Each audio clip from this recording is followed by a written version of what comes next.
There is a way you can kill him in Pikmin 4 without purples, but not in Pikmin 2, unfortunately. Wait, what? This was me, relaxing and finishing the Splatoon 3 DLC, watching some YouTube on the side, and I heard that, and it completely caught me off guard. But then, at that moment, I knew it was time to come back to the minimum Pikmin type run, even though it was my lowest performing video.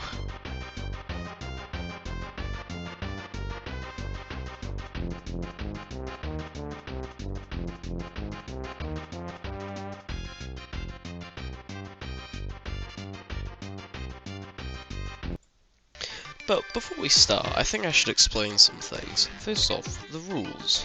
First, being that this is a minimum type run, so it will not just be red and glow Pikmin throughout the whole video, but I will split it into 3 sections. Main game with red and glow as much as I can, 100% with red and glow as much as I can, and finally, how many Pikmin types are needed to finish 100% without onions. Then, the next rule is that in all Dandori challenges and Dandori battles, I should only use Pikmin I have obtained up to that point.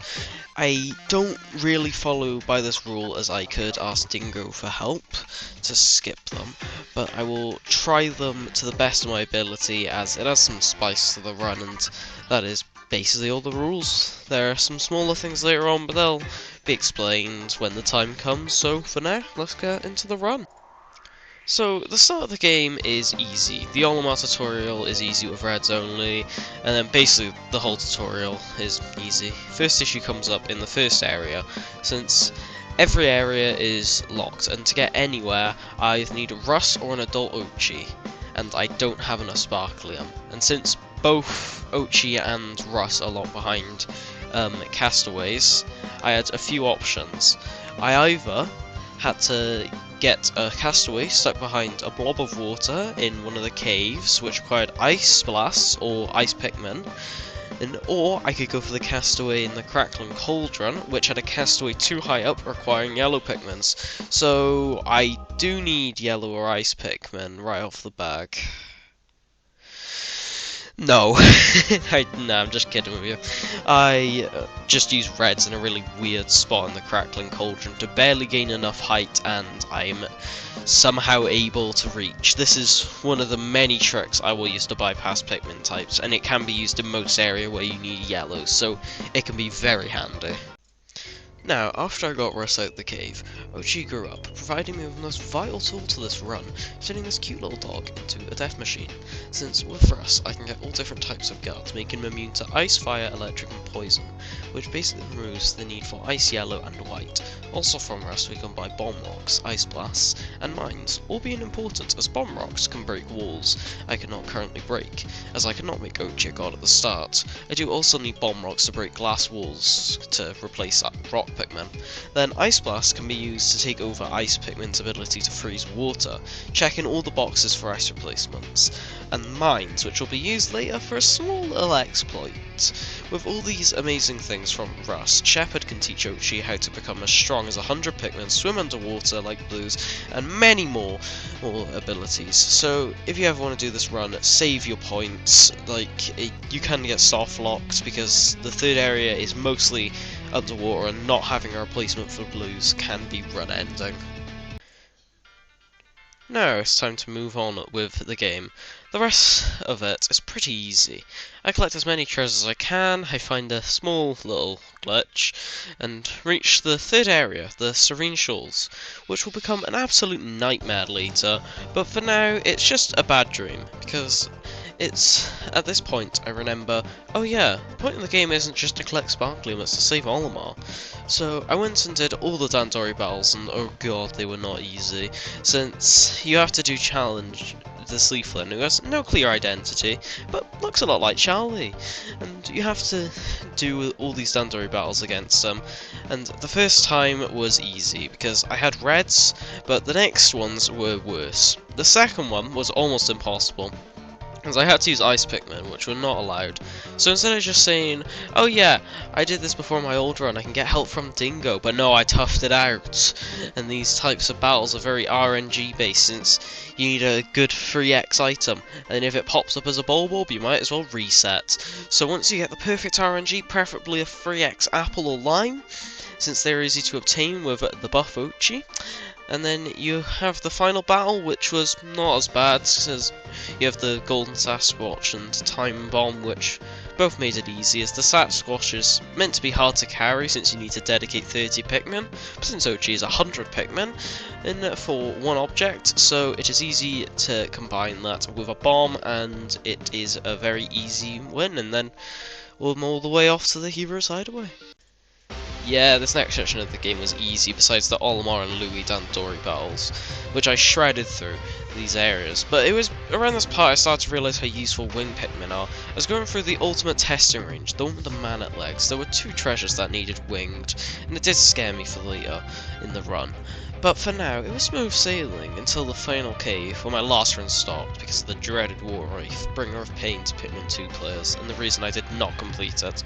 But unlike last time, I have a glitch in my belt now, one that could kill the Water Wraith, since the Water Wraith can freeze for just under a second, and when a frozen enemy falls from any height, it dies, and the Water Wraith is not immune to this. So I planted a mine behind him, an ice bomb to the side, and then as Ochi throwing an ice bomb at his wheels, it causes him to go into the air, hit the mine, and lose his wheels, then bounce up a tiny bit, and freeze again, and then he'll fall to the ground and die. If you want a more in-depth explanation or a better tutorial on how to perform this glitch, please check out Extra BA's channel that I've linked in the description, since I would have given up on this run without this discovery. Now, with the Water Wraith out the way, the whole cave was easy. The Ancient Sirehound was a little challenging, but you usually fight this in red, purple, whites and blues, so I don't think it's much different. And with that, the red Pikmin wave off to our characters, and the game is over. Or is it? Yeah, you all knew this was coming. I said earlier this run was not a Kyoruchi. It was 100%. So before we start, I should probably explain what I currently am allowed to use to get as much treasure as I can. So first off, my character, who is pretty much useless. He can kill some enemies, and he can hold one item, but that is vital in Dandori battles without any Pikmin. He can also throw Pikmin in more convenient spots than Ochi, because Ochi has a bigger hitbox. Next we have Ochi, the most broken creature to ever exist. He can carry a weight of 100 Pikmin, he's immune to almost any damage source, can swim underwater, can hit flying enemies, and much more. We also have the Pikmin, Red and Glow.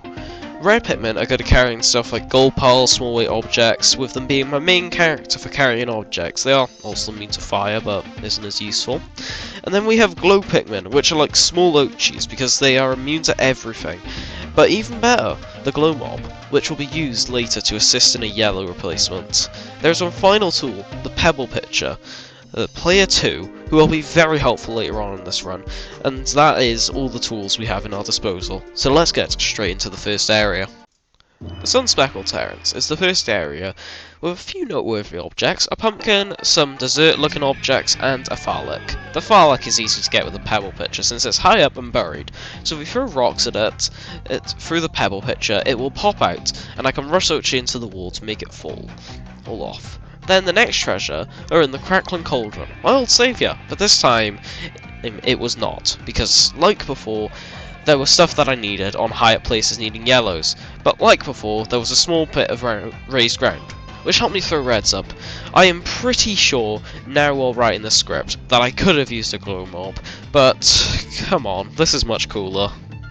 Then the final object, the pumpkin, which was by far the worst object, since you can throw reds over to it, but they will not bring it down like the stupid little idiots they are. So this is where I have to thank Reddit, because I did post on there for help if anyone had any ideas on certain things. Being completely honest, it wasn't the most helpful, but it did teach me about glow mobs and how they work, since if you have a glow mob, it flings glow Pikmin up high, but you don't want to use it too close. For some reason, they won't grab it, so you need the perfect distance and to make them cling onto the clipboard and pull it down, which in the day you can then come back and grab with your Pikmin. Then the next area was the Blossom Arcadia, which was pretty simple all around, but had two noteworthy treasures, the first being a buried object up high, and you, the viewer, are probably thinking, use the pebble pitcher, but my brain thought, throw Pikmin up there for 3 in-game days until I came to my senses, and remembered it, and got it easy, breaking it free and doing an Ochi rush to get it down. Then there was the real problem, the mechanical harp memory song, which was one of the few objects I needed for the lineup jumper, which I thought would be useful, but I never was able to get it in the end because of reasons I'll probably explain later. So I tried for ages to get this one, but I just couldn't get it until I got one Pikmin up and then I got the rhythm down and got it. And if you think you can just use an Ochi rush, you can't, because for some ungodly reason it's painful. And also in this area, I tried to perform a glitch where if you get an object close up to a wall and blow a bomb rock, it'll fling you up a wall and out of bounds. The amount of time this glitch worked was 0, and the amount of time it wasted was definitely well over a few hours. So thanks. The next area of the Blossom Arcadia is Serene Shores, but I would like to talk about this later, as it is genuinely the most painful area, so instead I will talk about the Hero's Hideaway, where there is nothing hard here at all besides one cave, which mainly requires winged Pikmin in this cave. But this is where I got really creative in my means of doing things, since first I needed to pull a clipboard down, so I did that with a glow mob like I did before. Then, next was getting back certain objects over walls. At this point, I did not have Swallow, so instead of just coming back later, I remembered the beach ball had weird physics, and I flung it out the area with a bunch of Ochi rushes, which only winged Pikmin was supposed to be able to get to, but with that trick and coming back with Swallow, this whole area was a breeze.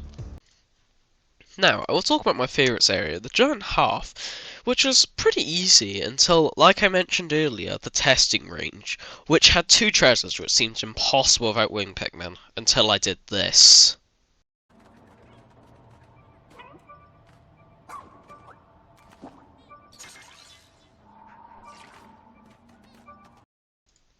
Yeah, I found a way to break the game twice in one run of the game, and I thought this was almost a glitch-free game, but I guess not.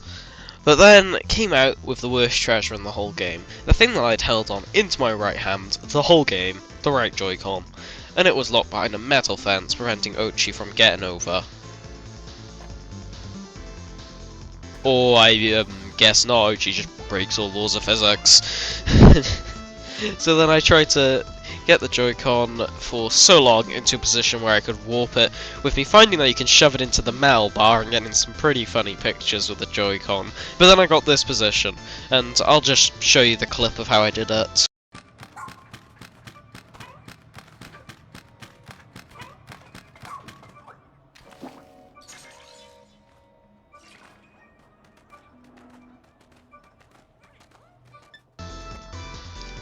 Yeah, so I did get it in the end, and seeing that these two are possible, it gave me so much hope for the other treasures ahead, until I went to the Cradle of Beasts, and I had a giant piece of ham that required 300 Pikmin, and at most I could get 100 from Ochi, 100 from red Pikmin, and 1 from me, so that's 201 out of 300, and that is not enough. So sadly, this is my first impossible treasure with just reds and glows. The final area of this game, the Primordial Thicket, it is where the worst part of the game comes, since first off, it contains 3 Dandori challenges, which I cannot do, and are not possible without getting help, but it just makes me sad, and to rub in the salt in the wound even more, there's 2 paper swans stuck in the mud, which require at least 2 winged Pikmin, and worst of all, there's a 1 kilogram bar of gold, which needs 100 purple Pikmin, which is ridiculous. So this area completely destroyed me. I did also think that 2 other treasures here were impossible, as you need to get them across mud swamps. The first was easily possible with 2 ice blasts, and then the next needed 2 more ice blasts, some 40 red Pikmin, and an ultra spicy spray. As the ice will go away if you're not fast enough, and that is basically it for this area. Now, I need to talk about the Dandori challenges, as most are either impossible or have red Pikmin. There are 2 very special ones, which are barely possible, Ice Cross Course and Hefty Hallway. Hefty Hallway requires Ochi to pick up the heaviest objects possible and bring them back But Ice Cross Course is so hard to finish, and I finished it with no Dandorium to spare. But you may call this one invalid, since I whistle Ice Pikmin to get him at water and unfreeze the lake to get a rubber ducky.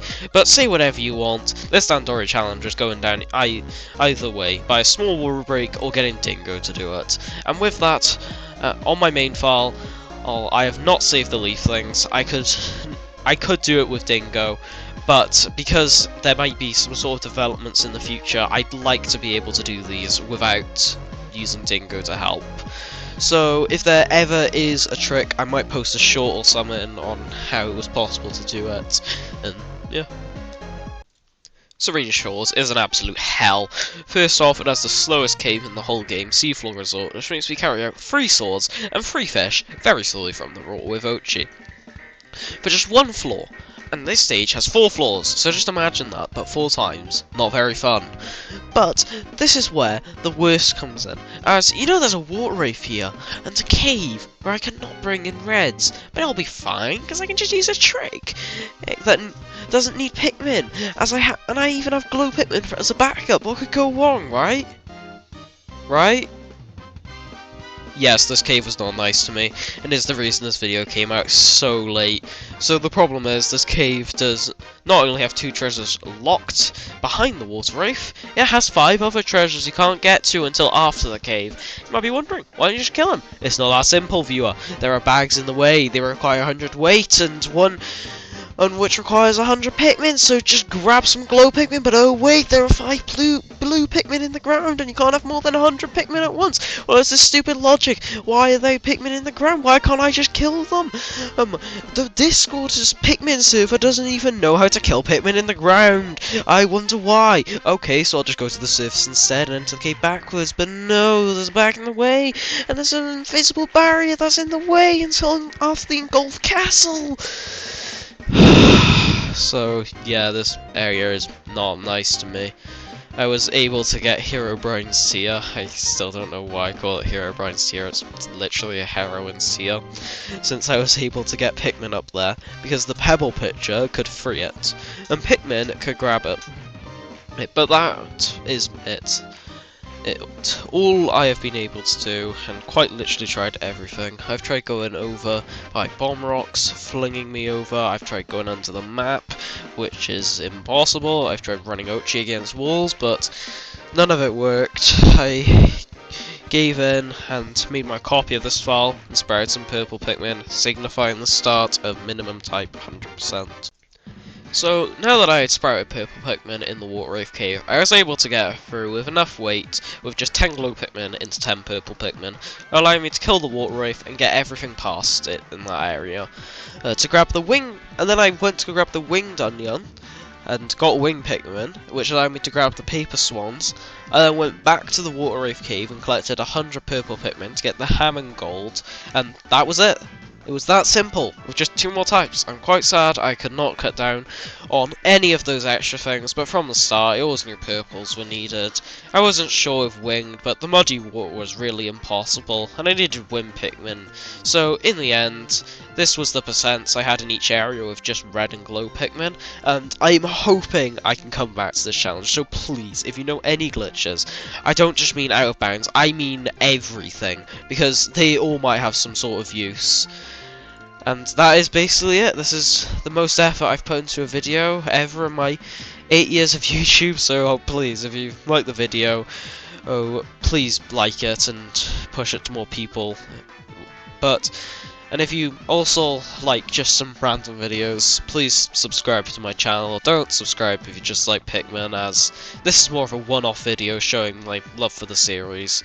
But even if you don't want to subscribe or like, just your view is enough. So I thank you for that, and please enjoy the rest of your day.